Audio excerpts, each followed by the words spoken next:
तो चलिए आज जरा समय में पीछे चलते हैं और भारत के एक बहुत बड़े आर्थिक प्रयोग को समझते हैं। ये कहानी है 1950 से 1990 के उन 40 सालों की, जब एक नए नए आज़ाद देश ने, आप कह सकते हैं, जीरो से अपनी इकोनॉमी बनाने की एक बहुत बड़ी, बहुत एम्बिशियस कोशिश की। जरा सोचिए, 1947 का भारत 200 साल की गुलामी के बाद आज़ादी तो मिल गई, पर नेताओं के सामने एक पहाड़ जैसा सवाल था। करोड़ों लोगों के इस देश के लिए एक मॉडर्न इकोनॉमी कैसे बनाई जाए। तो सवाल ये था कि आखिर शुरुआत करें तो करें कहाँ से। ये कोई छोटा मोटा सवाल नहीं था। तो इस पूरी कहानी को समझने के लिए हम इसे 5 हिस्सों में देखेंगे।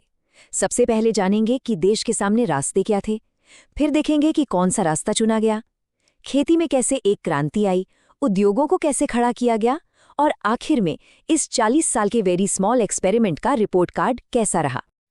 तो सबसे पहले बात करते हैं उस दौराहे की जहां आज़ाद भारत खड़ा था। उसे अपनी एक आर्थिक पहचान चुननी थी। उस वक्त दुनिया कोल्ड वॉर की वजह से 2 टीमों में बटी हुई थी और इकोनॉमी के भी 2 ही बड़े मॉडल थे, कैपिटलिज्म और सोशलिज्म। अब देखिए, दोनों में फ़र्क क्या था। कैपिटलिज्म में मार्केट तय करता है कि क्या बनाना है, मतलब जिसकी जेब में पैसा है उसकी ज़रूरत का सामान बनेगा। दूसरी तरफ सोशलिज्म में सरकार तय करती है कि समाज को किस चीज़ की ज़रूरत है। भारत के पहले प्रधानमंत्री जवाहरलाल नेहरू समाजवादी सोच से काफ़ी प्रभावित थे और उन्हें इस बात की चिंता थी कि अगर सब कुछ बाजार पर छोड़ दिया तो जो देश की करोड़ों की गरीब आबादी है वो तो इस रेस में बहुत पीछे रह जाएगी। तो भारत ने एक बीच का रास्ता अपनाया, जिसे कहते हैं मिक्स्ड इकोनॉमी या मिश्रित अर्थव्यवस्था। ये न तो पूरा अमेरिका वाला कैपिटलिज्म था, न ही सोवियत यूनियन वाला सोशलिज्म। ये भारत का अपना रास्ता था, एक तरह से उस वक्त की ज़रूरतों के हिसाब से बनाया गया। इसमें सरकार की भी अहम भूमिका थी और प्राइवेट सेक्टर को भी जगह दी गई। अब ये जो मिक्स्ड इकोनॉमी का रास्ता चुना, इसको ज़मीन पर कैसे उतारा गया?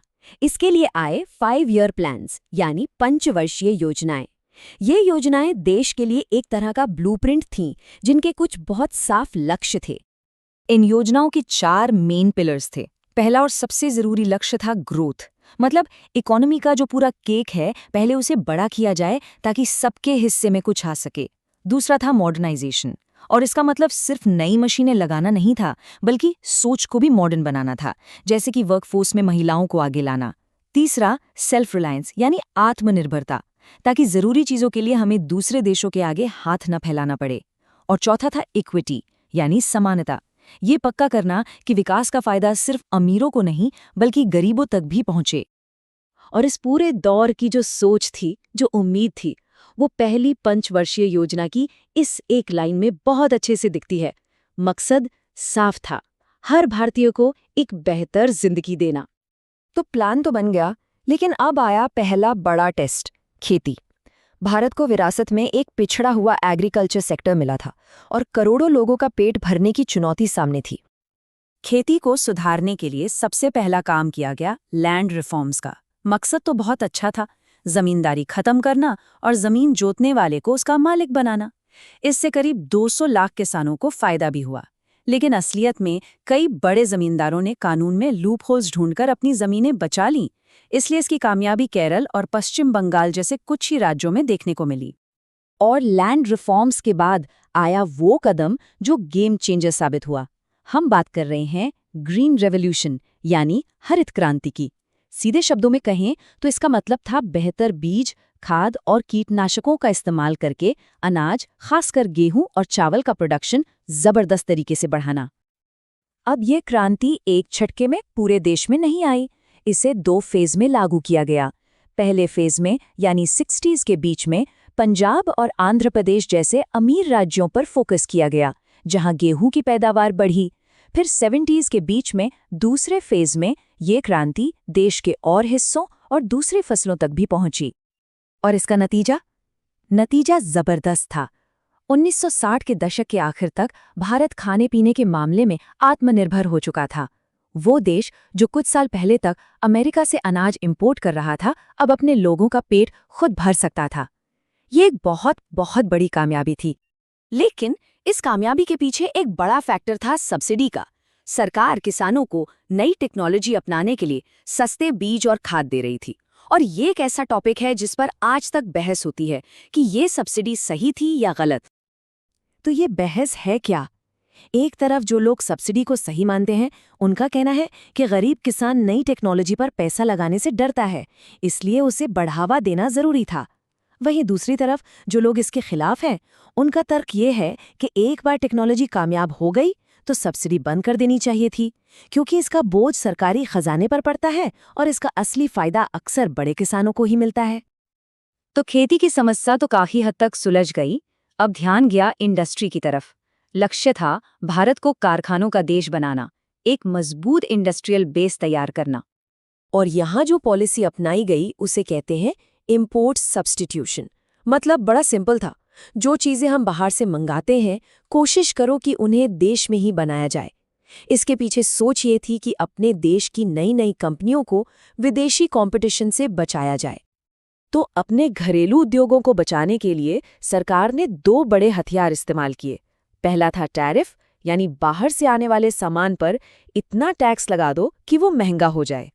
और दूसरा था कोटा, मतलब ये तय कर देना कि कोई भी सामान एक लिमिट से ज्यादा इंपोर्ट नहीं किया जा सकता।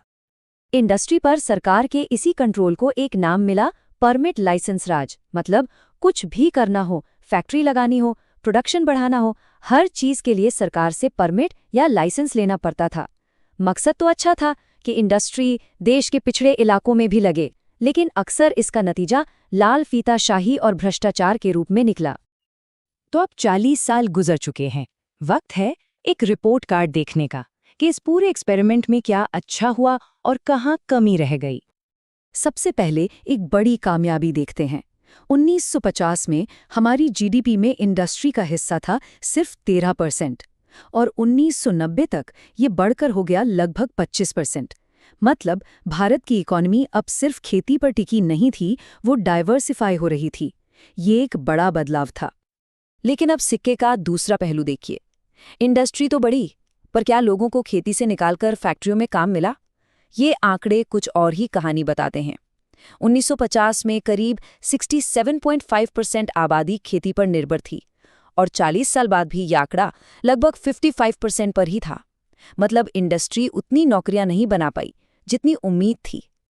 तो कुल मिलाकर देखें तो इस 40 साल के दौर की तस्वीर मिली-जुली है। एक तरफ खाने में आत्मनिर्भरता और एक डाइवर्सिफाइड इंडस्ट्रियल बेस जैसी बड़ी कामयाबियां थीं, तो वहीं दूसरी तरफ सरकारी कंपनियों की खराब हालत और लाइसेंस राज की जकड़न जैसी बड़ी नाकामियां भी थीं। विदेशी कंपटीशन न होने से देश में बनने वाले सामान की क्वालिटी भी अक्सर बहुत अच्छी नहीं होती थी। तो मतलब ये कि भारत ने एक सेल्फ रिलायंट यानी आत्मनिर्भर देश तो बना लिया, लेकिन इस चक्कर में उसकी एफिशिएंसी, उसकी रफ्तार कहीं खो गई थी। इकोनॉमी एक तरह से बंद दरवाजे के पीछे चल रही थी। तो सवाल यह है कि इस बंद इकोनॉमी को खोलने के लिए, इसे बदलने के लिए आखिर किस चीज का टूटना जरूरी था?